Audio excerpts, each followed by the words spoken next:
Hey y'all, welcome back to another episode of the Recharge Zone podcast. I'm your host, Ann-Margaret Gonzalez, and in today's episode, we're going to be talking about ASR, not to be confused with ASMR, also known as Autonomous Sensory Meridian Response. ASR stands for Aquifer Storage and Recovery. This water conservation program is designed to protect spring flow from the Comal Springs in New Braunfels, Texas, and the San Marcos Springs in San Marcos, Texas, during times of severe long-term droughts, specifically for federally listed threatened and endangered species that live in the Edwards Aquifer system.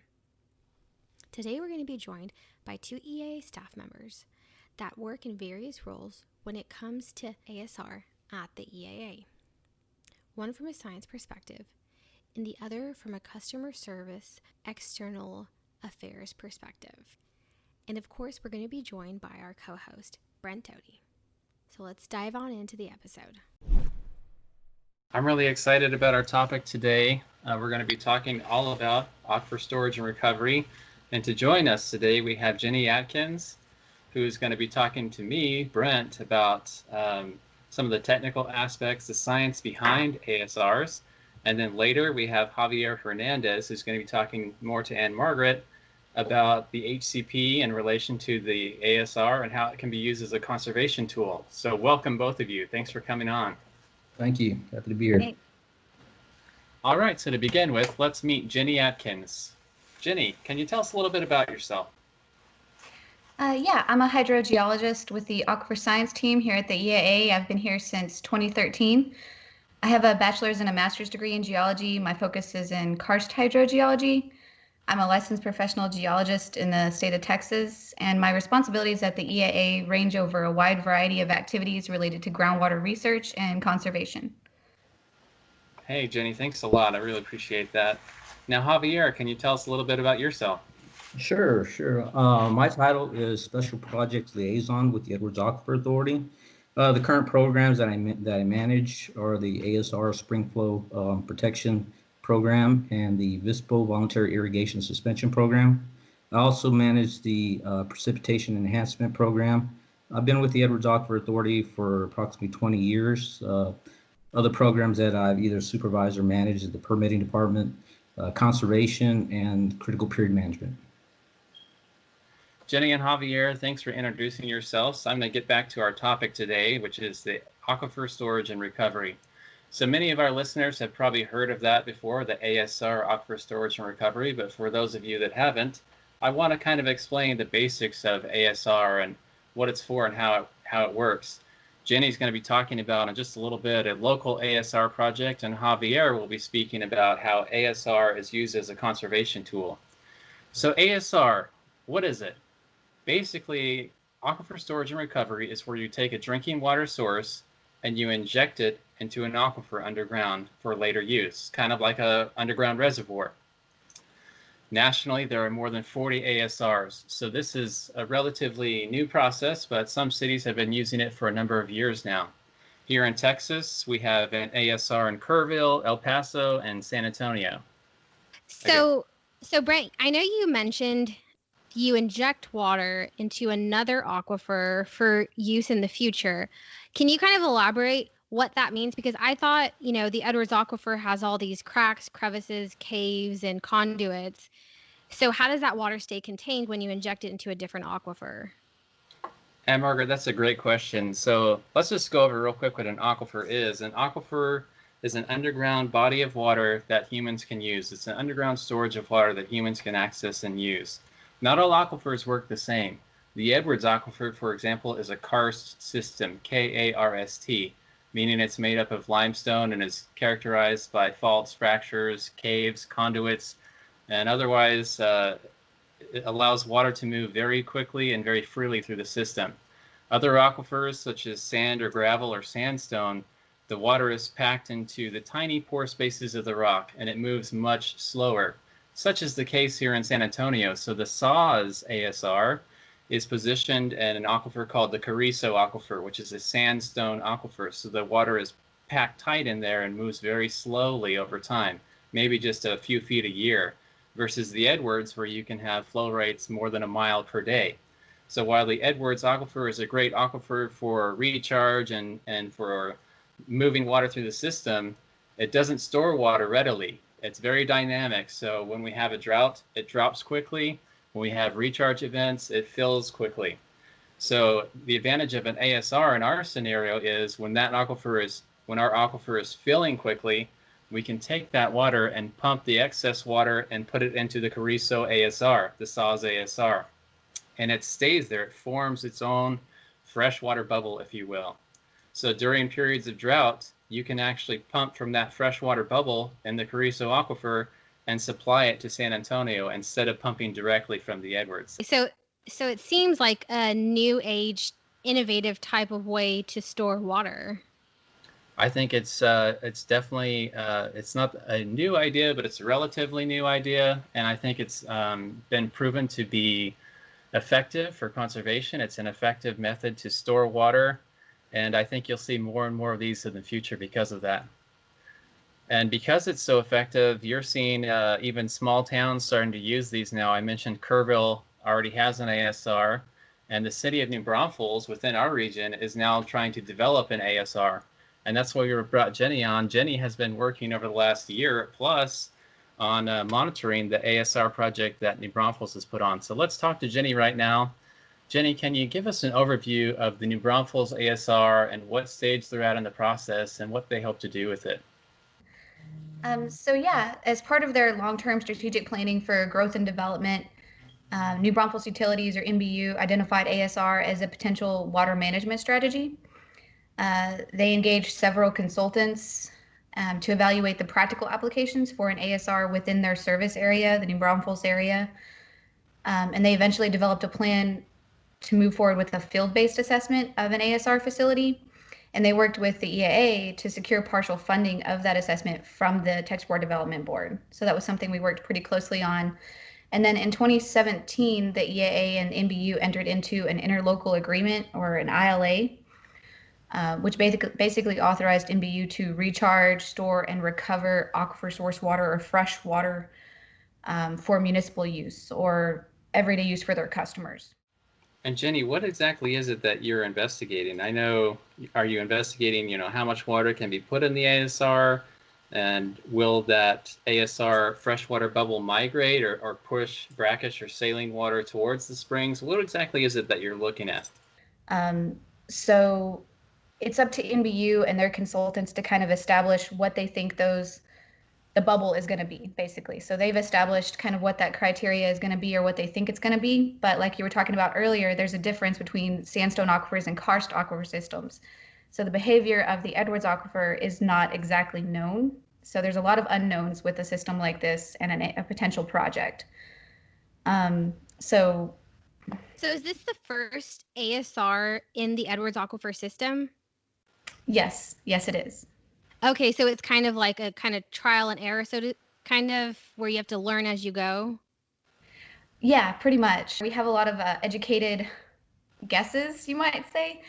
We've done a lot of research, and that was part of phase 1. So the phased approaches that I talked about, there were 3 phases: the preliminary work phase, the demonstration well phase, and then the ASR project expansion phase. The preliminary work phase, to me, was one of the most important phases because that's where we gathered a lot of data and information about the brackish and saline zone in the Edwards aquifer, which is where they're going to be planning to inject water into and where that bubble is going to be at.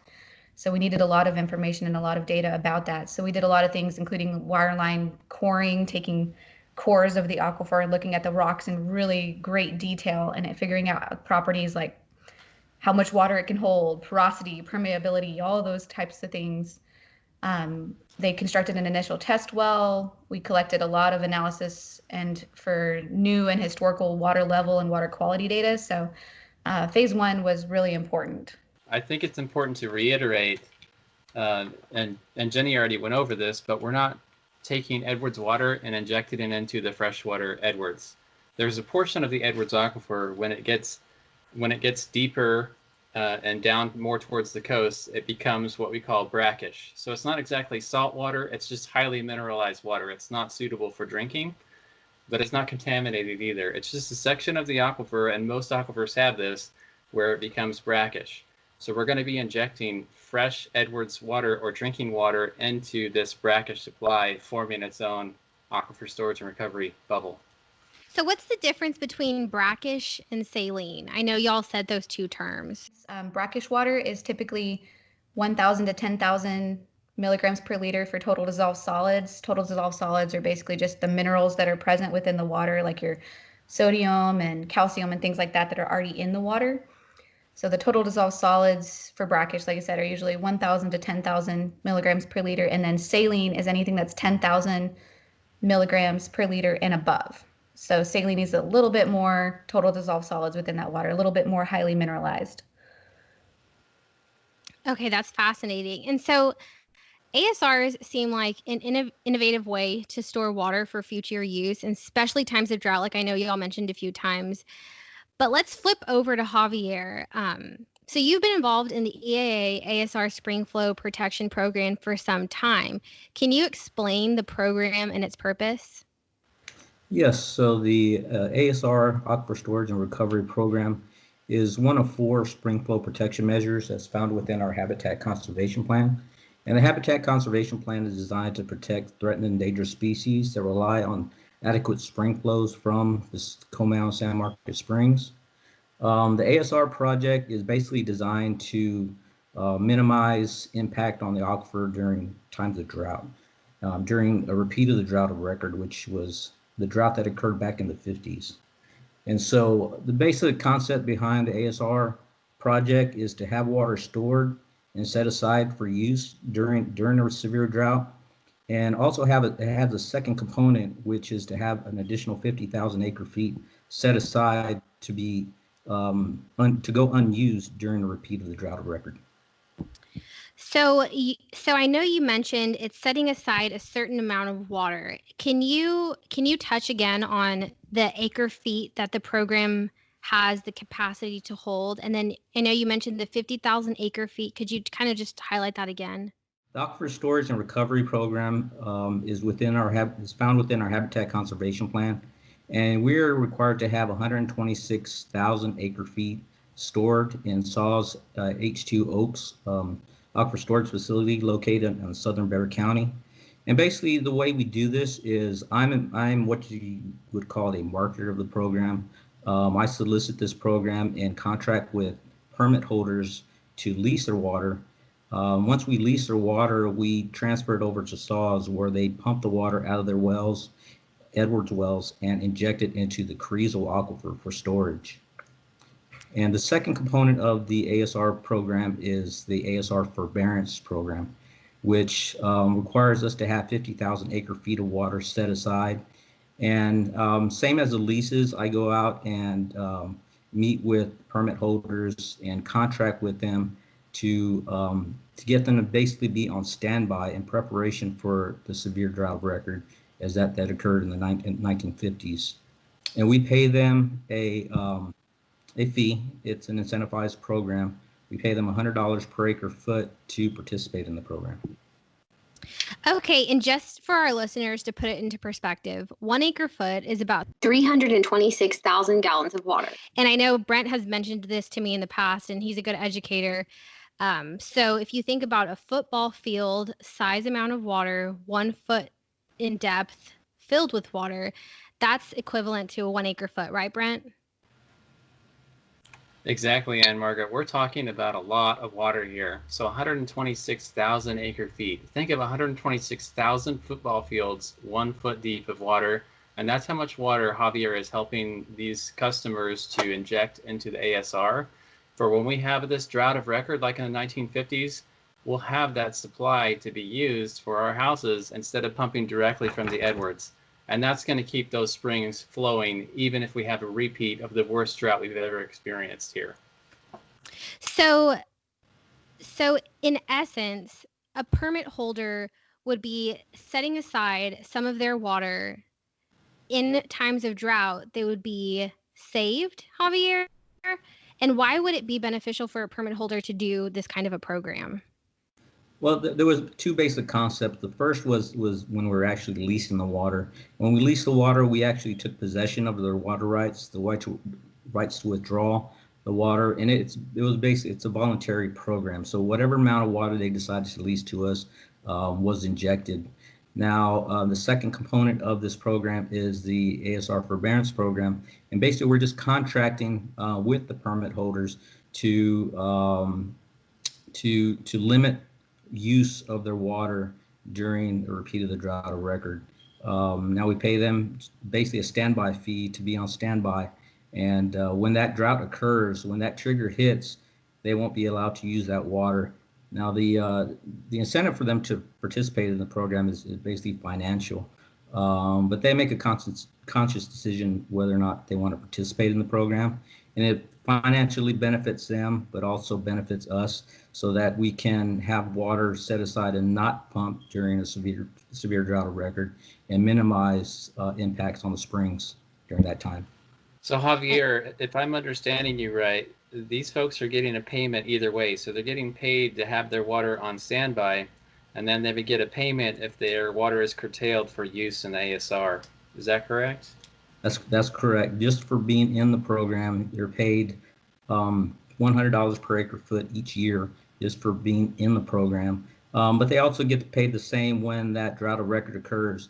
So when that drought of record occurs and they're not allowed to use that water that's enrolled in the program, they still get paid. So each year the USGS annually measures how much recharge we received over the region, and they report this to us in April.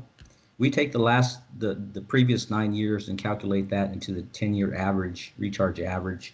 And if that 10-year recharge average falls at or below 500,000 acre feet, that triggers a drought of record. And for those participants that are in the program, they would not be allowed to use that water come the following year. So we get the report in April, we make that determination, and we let them know where we're at as far as the 10-year recharge averages. And in May, we'll let them know where we're at. And if it falls at or below, then they can't use it beginning January 1 of the following year. So, for example, this year, what was that number? So this year, the USGS reported to us 492,000 acre feet of annual recharge. So that calculates to 618,730 acre feet for the 10-year recharge average. So that's well above the 500,000 acre foot mark. Ah, I see. Okay. Thanks for explaining that. That puts it into perspective. Sure. So what we're seeing here is kind of an out-of-the-box solution, a cutting-edge solution to a growing problem, which is our population continues to increase, yet our use on the Edwards is already established at 572,000 acre feet. And this was established early on in the Edwards Aquifer's history in order to protect the system, to make sure we don't overdraw the aquifer or dry up the springs or endanger the species within them. So Aquifer Storage and Recovery presents us with an opportunity not only to conserve water, but to provide additional supplies for all of us and for the spring system itself and the endangered species within it. So it's an innovative way to get that done. Javier was talking about conservation through incentive, which is another innovation. And Jenny is talking about a small town using a high-tech solution to bolster their supply. So I think Ann-Margaret will be seeing more and more of these projects, and I think they have a lot of promise for the future and a lot of opportunity to expand our water portfolio here in South Texas. All right, Jenny. Well, can you give us some final thoughts on your work with the NBU ASR? Yeah, no problem. With any type of conservation technique, there are always concerns and questions about it. Many of the concerns, though, can be addressed, especially relating to ASR, through careful management and operational safeguards. But finding different strategies and different ways to conserve and different sources of water is really important. And NBU is a great example of a cooperative project. Not only have they pulled us in and we're looking at things from a regulatory standpoint and providing technical expertise, but they're getting a lot of cooperation from other agencies, because I have a feeling that ASR is going to be starting to be a little bit more prominent. So going forward, I think aquifer storage and recovery may play a more prominent role in water management practices for Texas, because it's going to be more and more important for us to start finding other sources of water. There's lots of water in the Edwards Aquifer, but like Brent said, we're not going to be getting any more of it. So we need to find other sources. And NBU is really looking at that. They're looking at other sources, like they take surface water from Canyon Lake. They're developing this ASR program. They've got some other stuff in the works that they're trying to do to incorporate more and more water use for their clients. So. And Javier, can you give us some final thoughts on ASR as a means of conservation? Yes, the ASR project is a unique strategy to minimize the impacts of withdrawals on the aquifer. The program also ensures that we have adequate quantity of water during a repeat of the drought of record, and ensures that our aquifer is in good health during the drought, not only for the endangered species, but also for the region who rely on the aquifer. But this program wouldn't be successful without the participation of our permit holders. These permit holders who voluntarily enrolled in this program are the ones who make it successful. So we need the water to be enrolled in this program. And so we just want to thank them for all the participation. All right, y'all. Well, thank you for joining us on this episode of the Recharge Zone podcast. Do you have questions, ideas for topics, or things you would like to share with us? Well, reach out to us by emailing us at rechargezone@edwardsaquifer.org.